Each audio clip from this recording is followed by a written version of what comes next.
नमस्कार, मी पल्लवी सोनोने लोक लाईव्हच्या लोकसंवाद या कार्यक्रमामध्ये आपल्या सगळ्यांचं एकदा मनपूर्वक स्वागत करते.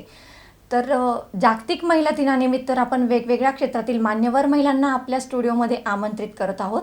तर त्यापैकीच आज डॉक्टर तेजोमयी भालेराव सूक्ष्मजीवशास्त्रज्ञ यांना आपल्या स्टुडिओमध्ये आमंत्रित केलेलं आहे. तर उत्तर महाराष्ट्रातील पहिली department science and technology new Delhi येथील वुमन सायंटिस्ट ही फेलोशिप त्यांनी 2009 ते 2012पर्यंत मिळवलेली आहे. तर आज आपण संशोधनाविषयीच त्यांच्यासोबत चर्चा करणार आहोत. तर नमस्कार मॅडम, सर्वात आधी तुम्हाला जागतिक महिला दिनाच्या खूप खूप शुभेच्छा देते. तर मॅडम, तुमच्या संशोधनाविषयी थोडक्यात माहिती सांगाल? संशोधनाची सुरुवात ही उत्तर महाराष्ट्र विद्यापीठात मी MSc केल्यानंतर जेव्हा PhD करत होते तेथून झाली. त्यावेळेला माझा संशोधनाचा विषय होता जमिनीवरती किंवा पाण्यामध्ये जे टॉक्झिक म्हणजे विषारी घटक असतात ते आपल्या ह्याच्यामध्ये पेस्टिसाईड म्हणजे फर्टिलायझर, पेस्टिसाइड्स ह्याच्यामधून ते आपल्या पिकांमध्ये जातात. जमिनीत त्याचा अंश जातो, पाण्यात त्याचा अंश जातो. तर त्या अंशाचे जे मानवी शरीरावरती दुष्परिणाम होतात ते दुष्परिणाम काय होतात, ते गंभीर स्वरूपाचे आहेत का, आणि असल्यास ते दूर करण्यासाठी आपण इको फ्रेंडली म्हणजे जैविक मार्गाने काय करू शकतो याविषयी माझं त्यावेळेचं संशोधन होतं.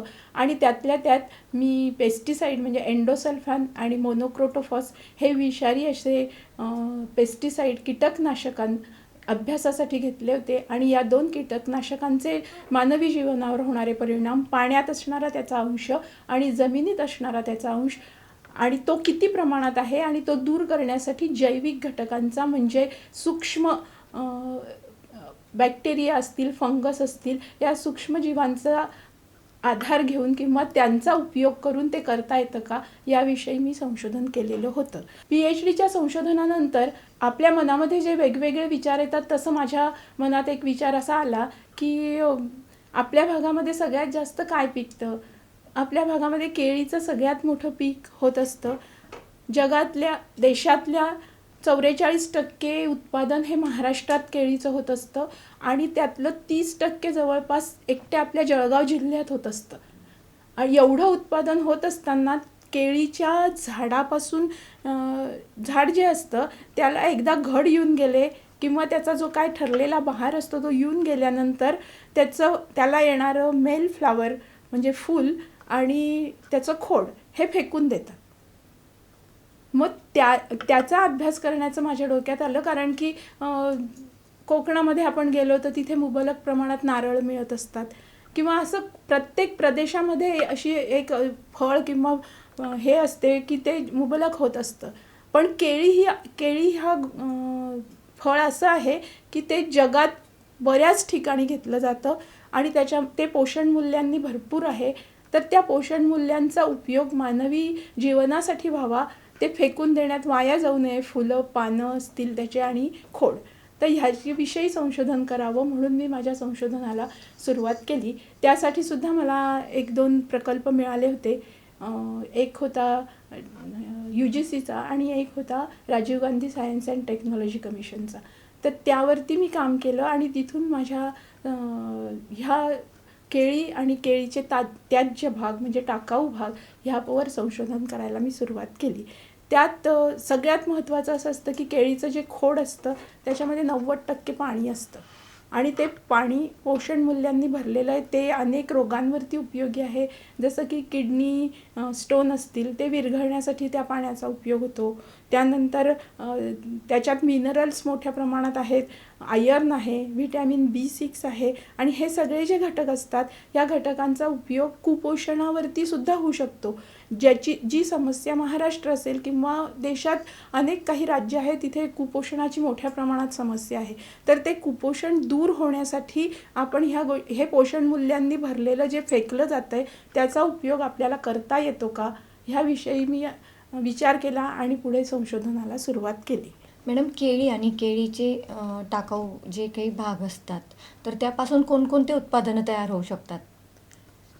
केळीपासून सगळ्यात महत्त्वाचं म्हणजे केळी या फळाला जर मार्केट मिळालं नाही किंवा ट्रान्सपोर्टेशनचा काही प्रॉब्लेम आला तर ही बरेचदा केळी वाया जातात आणि काळी पडून पाणी होऊन जातं, पण त्याचा काही उपयोग करता येत नाही. त्यासाठी मी एक केळापासून पारदर्शक रस तयार करते, ज्यामुळे त्याचं सेल्फ लाईफ वाढतं. म्हणजे काय की ते नासणार नाही, कॉन्सन्ट्रेट केल्यामुळे ते नासणार नाही. तर अशा प्रकारचा एक पारदर्शक केळाचा रस तयार केलेला आहे.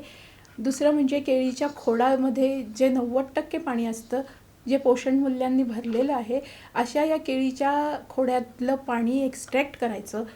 उरलेला जो धागा असतो तो धागा कपडे तयार करणे, फाईल्स किंवा स्टेशनरीमध्ये कुठे हँडमेड पेपर्स वगैरे अशासाठी तो धागा वापरता येतो. आणि एक्स्ट्रॅक्ट केलेलं पाणी यापासून एक एनर्जी ड्रिंक तयार करता येतं.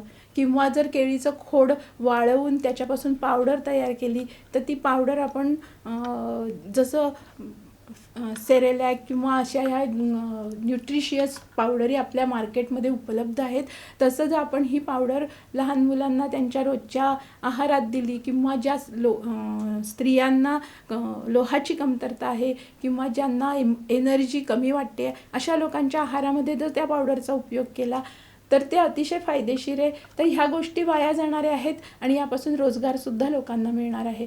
तर अशा गोष्टी घडाव्यात आणि हे प्रॉडक्ट लोकप्रिय व्हावे. आज हे दुर्लक्षित आहेत, ह्याच्यावरती फारसा फोकस आलेला नाही आहे. केळीच्या फळापासून आपण फक्त वेफर्स बनवतो, पापड बनवतो, पण ह्या बाकीच्या गोष्टी अजून दुर्लक्षित आहेत.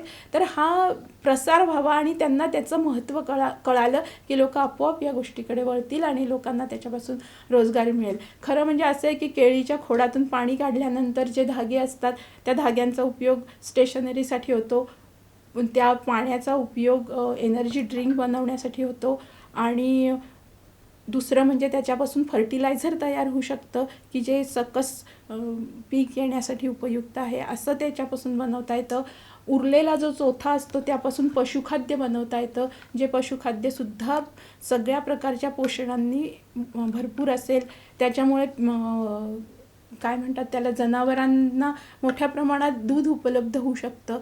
तर त्या पशुखाद्य म्हणून त्याचा उपयोग करावा, म्हणजे एकाच ह्याचे हे 2-3 बाय प्रॉडक्ट तयार होऊ शकतात. तसंच केळीच्या फुलाचं सुद्धा आहे की केळीच्या फुलाची जर आतमध्ये छोटी फुलं असतात, वर पानं असतात, आतल्या छोट्या फुलांची पावडर केली तर तिच्यापासून आपण काही प्रॉडक्ट्स बनवू शकतो की त्याचा उपयोग डायबिटीसच्या रुग्णांना होऊ शकतो. वरच्या जी रंगीत पाकळ्या असतात त्याचं संशोधन अजून सुरू आहे, पण ते जर यशस्वी झालं तर कॅन्सरच्या पेशंटसाठी त्याचा उपयोग करता येऊ शकतो त्या पावडरचा. आणि ह्या फुलांपासून किंवा होल फ्लॉवर, पाकळ्या असतील, फुलं असतील, या सगळ्याची पावडर बनवून जर त्या पावडरचा उपयोग रोजच्या स्वयंपाकात झाला तर ती पोषण मूल्यांनी भरलेलं अन्न तुम्हाला स्वस्तात उपलब्ध होणार आहे. तर अशा अनेक गोष्टी आहेत. केळीचं पान, आपल्याकडे पूर्वी पद्धत होती की केळीच्या पानावर जेवायचं, त्याच्यावर गरम भात किंवा हे ठेवलं तर त्यातले जे सूक्ष्म घटक होते ते त्याच्यात शिरायचे आणि त्याच्यामुळे मानवी शरीरावरती सुद्धा चांगला इफेक्ट होत होता. तर ह्या केळीच्या पानांमध्ये जे असे घटक आहेत, जास्त पिकलेल्या केळाचे उपयोग आहेत, केळाच्या सालीचे उपयोग आहेत की ज्याच्यामुळे जखमा लवकर बऱ्या होतात. तर ह्या सगळ्या गोष्टींचं संशोधन व्हावं आणि त्याचा उपयोग त्या रोगांसाठी त्या औषधासारखा व्हावा, म्हणून त्यावर संशोधन गरजेचं आहे. म्हणजे ह्याच्यापासून अनेक प्रकारची उत्पादनं तयार होऊ शकतात. तर मॅडम, तुम्हाला एका संशोधनासाठी पेटंट मिळालेलं आहे, तर त्याविषयी तुम्ही काय सांगू शकता? मला केळीच्या फुलाचं, जे केळीचं फूल झाडाला आल्यानंतर त्याच्या खालच्या बाजूला केळीचा घड लागतो आणि वरचं फूल काढून फेकलं जातं. 1 हेक्टरमध्ये 300 किलोच्या आसपास केळीची फुलं निघतात. तर ह्या फुलांमध्ये जे गुणधर्म आहेत किंवा जे घटक आहेत त्याचा उपयोग अनेक, म्हणजे जे रोग इन्फेक्शननी, म्हणजे बॅक्टेरियल किंवा फंगल इन्फेक्शननी होत नाहीत. उदाहरणार्थ BP आहे, हृदयरोग आहे, हार्टचा त्रास असतो, त्यानंतर कॅन्सर आहे किंवा न्यूरो डिजनरेटिव्ह म्हणजे आपल्या नर्व्हस सिस्टीमशी संबंधित जे आजार आहेत ह्याच्यासाठी त्याचा मोठ्या प्रमाणात उपयोग होऊ शकतो. हे जी माहिती मी गोळा केली किंवा जे माझ्या मनात आलं त्यावरून मला जाणवलं की ही सगळे गुणधर्म यात असताना याच्यावर अभ्यास व्हावा, म्हणून मी त्या फुलाच्या अभ्यासाला सुरुवात केली आणि त्यातून मी एक इन्स्टंट सूप तयार केलं. जे इन्स्टंट सूप डायबिटिक म्हणजे ज्यांना शुगर कंट्रोलचा प्रॉब्लेम असतो त्या लोकांसाठी उपयुक्त आहे, कुपोषणासाठी उपयुक्त आहे. आणि सगळ्यात महत्त्वाचं म्हणजे आपल्या देशामध्ये किंवा महाराष्ट्रामध्ये जेव्हा रक्ताची कमतरता होऊन स्त्रियांचे मृत्यू बाळंतपणामध्ये होत असतात तेव्हा ते न होण्यासाठी रक्तवाढीकरता याचा उपयोग व्हावा म्हणून हे इन्स्टंट सूप मी तयार केलं आणि भारत सरकारच्या बौद्धिक संपदा विभागाकडून त्याला पेटंट जाहीर करण्यात आलेलं आहे. आणि मुंबईची एक कंपनी आहे जी आज त्याचं प्रोडक्शन करते आहे. आणि पुढे जाऊन मला असं म्हणायचं आहे की ह्याचा उपयोग समाजातल्या महाराष्ट्रातल्या जळगाव जिल्ह्यातल्या शेवटच्या घटकापर्यंत ज्या स्त्रियांना ह्या गोष्टींची कमतरता आहे तिथपर्यंत पोचावा, त्यासाठी प्रयत्न करणं हे काम सध्या मी करते आहे त्या पेटेंटचं माध्यमातून. जर तुमच्याकडे पेटेंट असलं तर तुम्ही त्याचा उपयोग समाजासाठी सुद्धा करू शकतात आणि तुम्हाला त्यातून अर्थार्जनसुद्धा होऊ शकतं. पण ते पेटेंट असतं ते समाज उपयोगी असावं, त्याचं उपयुक्तता काय आहे ह्यावर या गोष्टी अवलंबून असतात. आणि मला फक्त मी काय केलं आहे हे सांगण्यापेक्षा स्त्रियांनी काय करायला पाहिजे हे मला महत्त्वाचं वाटतं. की ह्याच्यामध्ये थोडा पेशन्स लागत असेल, ह्याच्यामध्ये थोडं काम करावं लागत असेल, तुमची जर ही तयारी असली तर स्त्रियासुद्धा या क्षेत्राकडे वळू शकतात. याच्यासाठी मी एक उदाहरण देते. कमला सोहनी ज्या आपल्या देशातल्या पहिल्या महिला संशोधक आहेत अर्वाचीन काळातल्या, त्यांनी CV रामन यांच्या बेंगलोर इथल्या संस्थेमध्ये कामाला सुरुवात केली. CV रामन यांनी त्यांना सांगितलं स्त्रिया एकाग्र होऊ शकत नाही, तुला PhDचं रजिस्ट्रेशन करण्याच्या आधी 1 वर्ष नुसतं काम करावं लागेल माझ्याकडे आणि मला समजलं की तू हे काम करू शकतेस तरच पुढे तुला इथे काम करता येईल. त्यांनी 1 वर्ष काय 6 महिन्यात CV रामन त्यांना म्हणाले हो चल मी तुझं रजिस्ट्रेशन करतोय.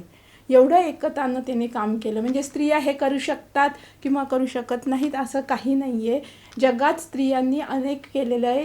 मेरी क्युरी यांनी 2 विषयामध्ये नोबेल पारितोषिक मिळवलेलं आहे, फिजिक्स आणि केमिस्ट्री.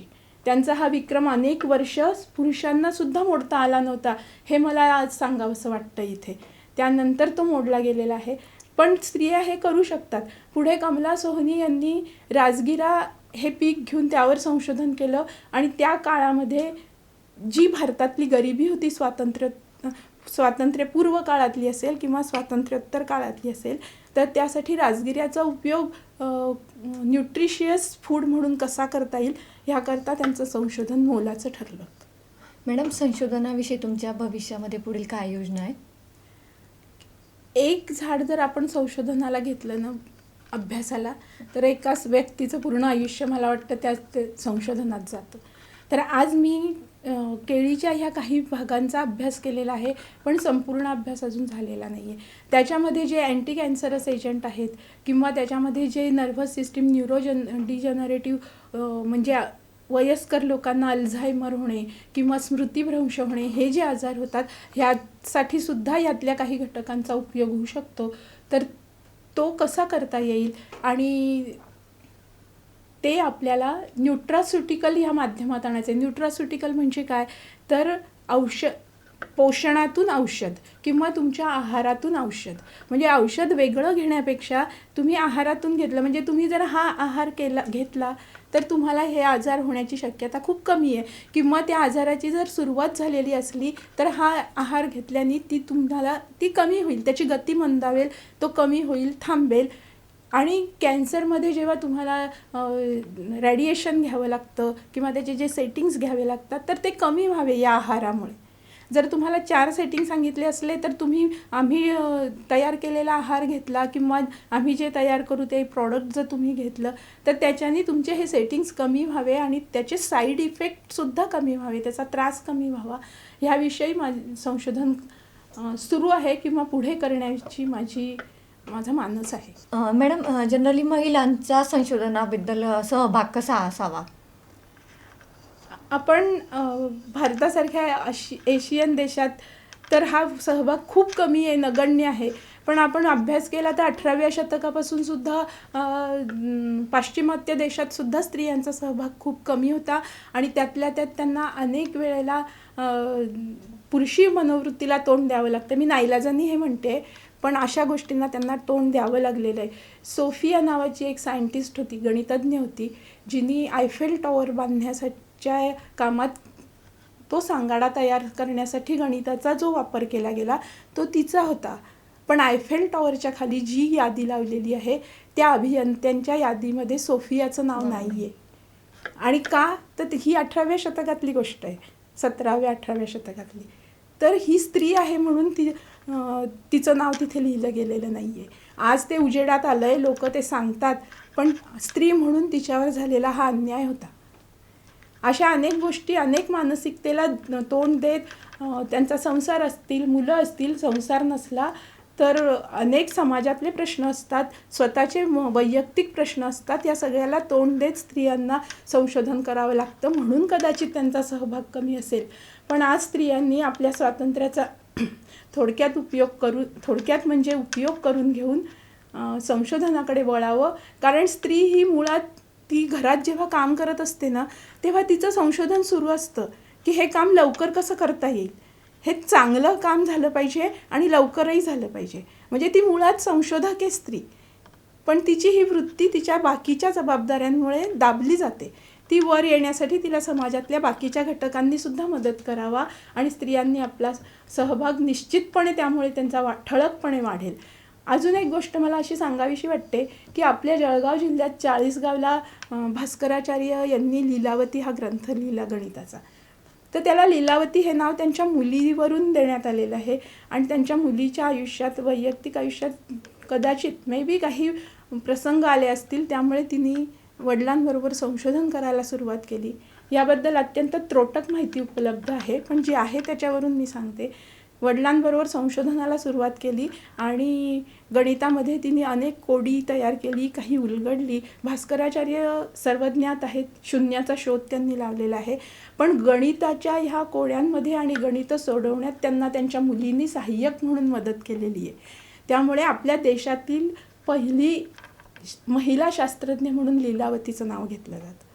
आणि मी जी काही माझी छोटीशी एक संस्था सुरू केली आहे, त्यामुळेच माझ्या संस्थेचं नाव मी लीलावती रिसर्च सेंटर असं ठेवलेलं आहे.